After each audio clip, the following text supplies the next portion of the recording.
News 18 digital পেজলৈ মই দিবাকৰ আছে স্বাগতম জনাইছোঁ।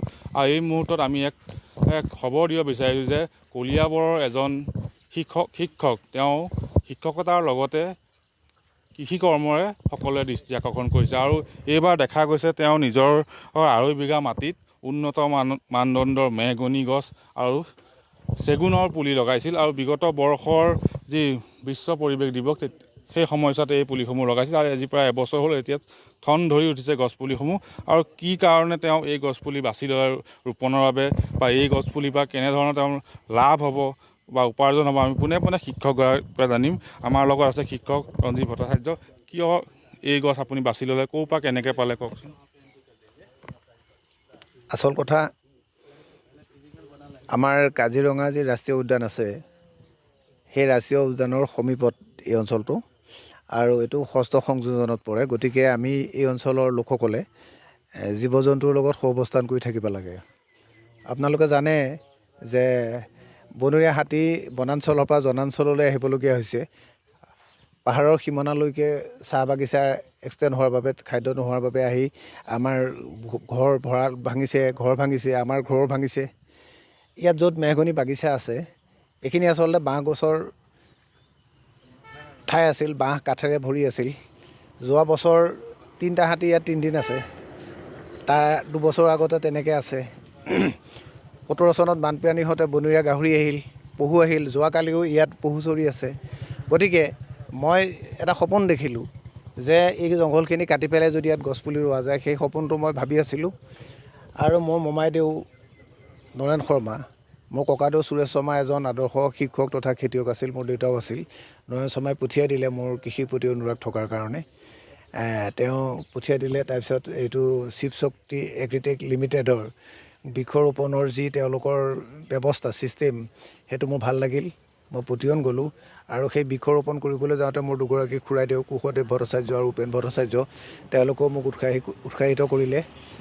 তেওঁলোক পিছত আছে আৰু মই সন্মুখত থাকি হাতে কামে কাম কৰা মানুহ। গতিকে এই কামটো যে কৰিছোঁ, এই কামটোত শিক্ষকতাৰ বাহিৰেও এই কামটো কৰাৰ মূল উদ্দেশ্যটো হ'ল, মই নগ্ন সত্যটো কৈ দিওঁ, মই NPSৰ এজন শিক্ষক। আৰু সংস্কৃতি কৰিবলৈ গৈ ভূপেন দাৰ পিছত মই 10 বছৰ ঘূৰি নিজৰ চিন্তা নকৰিলোঁ। সকলোৰে হেঁচাত মই শেষ বয়সত বিয়া পাতিলোঁ। মোৰ ছোৱালীজনী 2 বছৰো হোৱা নাই। গতিকে ছোৱালীজনীৰ ভৱিষ্যতৰ কথা চিন্তা কৰি এই বৃক্ষৰোপণ কাৰ্যসূচী লৈছোঁ। আৰু অনাবাদী মাটিত যদি এনেকৈ বৃক্ষৰোপণ কৰা যায়, আবাদী কৰা যায়, মানুহৰ জীৱন সুৰক্ষিত হ'ব পাৰে। গতিকে কিমান মাটিত কি পুলি ৰুইছে আপুনি? ইয়াত প্ৰায় 2.5 বিঘামান মাটি আছে। ইয়াত 670টা পুলি ৰোৱা হৈছে। ইয়াত মেহগনি আৰু চেগুন গছৰ পুলি আছে। আৰু এই মেহগনি গছৰ মেচিউৰিটি টাইমটো 15 পৰা 18 বছৰ, আৰু চেগুন প্ৰায় 12 বছৰৰ ভিতৰতে মেচিউৰ হ'ব বুলি আমাক কোম্পানীয়ে জনাইছে। আৰু মেহগনি গছৰ 5 বছৰৰ মূৰে মূৰে একোটা ফল হয়। আৰু ফলটো ডাবৰ আৰু পতঞ্জলীয়ে লৈ যায়। আৰু এজোপা গছত 5 পৰা 7 কেজি ফল হ'ব। আৰু গছৰ ফলৰ কোৱালিটি লৈ 1000 বা 3000 টকা দাম হয়। গতিকে মেহগনি গছৰ মেচিউৰিটিটো দেৰি হ'লেও সেই ফলটোৰ পৰাও এটা উপৰুৱা ইনকম হয়। ফলটো যে কোম্পানীয়ে লৈ যাব, কি কৰিবলৈ নিয়ে? এয়া বৃক্ক আৰু বহুমূত্ৰ ৰোগৰ মানে আয়ুৰ্বেদিক চিকিৎসাৰ কাৰণে তেওঁলোকে নিয়ে। কোম্পানীয়ে সেইভাৱে মোক জনাইছে, মই সেইটোৱে জনাইছোঁ। আৰু ভূমিতে জীৱন, ভূমিয়ে জীৱিকা। ধৰিত্ৰী আমাৰ মাতৃস্বৰূপা। গতিকে আমি ভূমি কৰ্ষণ কৰিলেহে কৃষকে সোণগুটি বুটলিব পাৰে। গতিকে কৰ্মহে ধৰ্ম। গতিকে অনাবাদী মাটি আবাদী কৰি যদি নিবনুৱা যুৱকসকলে এই কৰ্ম সংস্কৃতিত আগবাঢ়ে, তেওঁলোকে নিজৰ জীৱনটো সুৰক্ষিত কৰিব পাৰিব। এতিয়া ভাৰত চৰকাৰে আমাৰ পৃথিৱীৰ ভিতৰত 2য় জনবহুল দেশ ভাৰতবৰ্ষ। গতিকে চৰকাৰে 300 কৃষি আঁচনি লৈছে। গতিকে সেইকাৰণে মই মেহগনি গছ ৰোৱাৰ উপৰিও ইয়াত আপুনি গম পাইছে 7-8ত আছে। গতিকে মই 8 ফুটটোত মই ৰোটাৰ জুখি চালোঁ ট্ৰেক্টৰৰ। গতিকে 8 ফুটত 7 ফুটকৈ ৰোটাৰখন, গতিকে মই পথালিকৈ মাৰি ইয়াত 3 লেনকৈ হালধি লগাইছোঁ। মানে এডৰা মাটিত দুই ধৰণৰ খেতি কৰিছোঁ। গতিকে কৃষি কৰ্মত যদি এনেকৈ জড়িত হয়, তেন্তে তেওঁলোকে নিজৰ জীৱন সংস্থাপিত কৰিব পাৰিব। আৰু যিটো জাতি কৰ্ম সংস্কৃতিৰ প্ৰতি আগ্ৰহান্বিত, সেই জাতিটো চিৰ উজ্জীৱিত হৈ থাকে।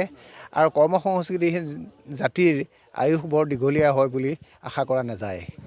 নিশ্চয়কৈ ধন্যবাদ। আমি পুনৰ দৃশ্য দেখুৱাম। এই যিখন বাগিচা, মেহগনি আৰু মেহগনি আৰু যি চেগুন গছৰ পুলি তেওঁ ৰোপণ কৰিছে আৰু বিগত বৰ্ষত ৰোপণ কৰিছিল আৰু দেখা গৈছে এতিয়া ঠন ধৰি উঠিছে আৰু শিক্ষকতাৰ লগতে তেওঁ বিভিন্ন কৃষি কাৰ্য কৰি গৈছে। ইয়াত ধান খেতিয়ে হওক, শাক পাচলি খেতি হওক, তাৰ সমান্তৰালকৈ যি ঘৰৰ সন্মুখৰ যি এই 2.5 বিঘা মাটিত এই উন্নত মানৰ মেহগনি এই পুলি ৰোপণ কৰিছে, লগতে চেগুন পুলি ৰোপণ কৰিছে। প্ৰায় 650ৰো অধিক পুলি ৰোপণ কৰিছে আৰু এই যি পুলি ভৱিষ্যতে প্ৰকাণ্ড গছলৈ যে ৰূপান্তৰিত হ'ব, এবাৰ ফল লাগিব, যি ফল এই কোম্পানীয়ে লৈ যাব, ঔষধ প্ৰস্তুত কৰা কোম্পানীয়ে সেই ফল লৈ যাব, তাৰপৰা তেওঁ উপাৰ্জন লাভ কৰিব। লগতে এই যি গছ যেতিয়া 18 বছৰ অতিক্ৰম কৰিব, এই গছৰ কাঠৰো অধিক মূল্য আছে। তেওঁ ভৱিষ্যতে এই গছৰ কাঠ বিক্ৰী কৰি হয়তো তেওঁ অধিক ধন লাভ কৰিব। আৰু দেখা গৈছে এনেদৰে তেওঁ শিক্ষকতাৰ সমান্তৰালকৈ এনেদৰে এইসমূহ গছপুলি ৰোপণ কৰি উপাৰ্জনৰ পথ উলিয়াইছে আৰু